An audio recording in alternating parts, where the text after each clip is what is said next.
So maybe a couple weeks ago, I mentioned this idea of cheating up, basically setting yourself a doable, achievable minimum, and then using that as an opportunity to cheat up instead of setting yourself like a really high minimum that you then have to struggle to reach. I realized that that message might be misconstrued as me saying, do the bare minimum, right? And somehow you're going to write a novel that way.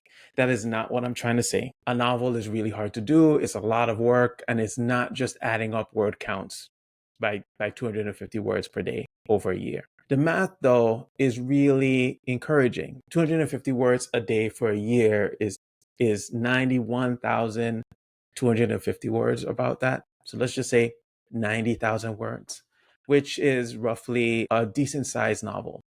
Some people write longer than that and they might consider that to be short. Generally speaking, 90,000 words isn't bad for an industry standard. For reference, The Lesson, my first novel, was 77,000 words or thereabouts. My second novel, No Gods, No Monsters, was 84,000 words. My third novel, We Had a Crisis, was 82,000 words.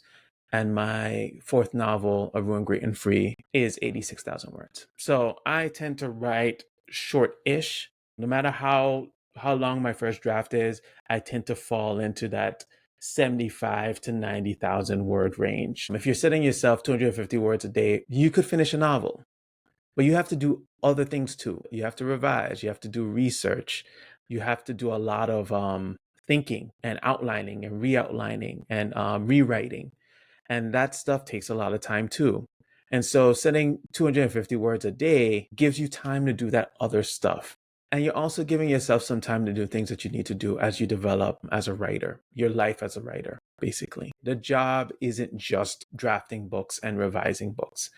There's a ton of stuff that you have to do as a writer that falls outside of that. And you need time to do it, right? Setting goals that are manageable gives you time to do that other stuff. But more importantly, it gives you the headspace to do that kind of stuff. And it gives you the stamina, right? If you are slow and steady, you have more space, you have more in reserve to do the things outside of just the writing that you need to do as a writer. So that's what I mean. I'm not saying don't challenge yourself.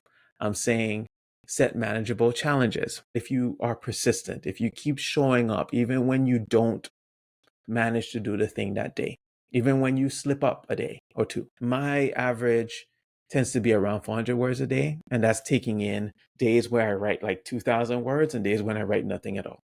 What I'm saying is set things that are manageable for you, right? And that might look different for you than it looks for me. I know a lot of writers that have more stamina than me that can knock out 2,000 words in a day in their sleep, and that's easy for them. And I believe them when they say that. But I am different than those writers, and you will be different from me. But if you are persistent, you will hit those goals and more. And then you'll have time and space within your day to do other things as a writer. And also, and this is important too, be a person.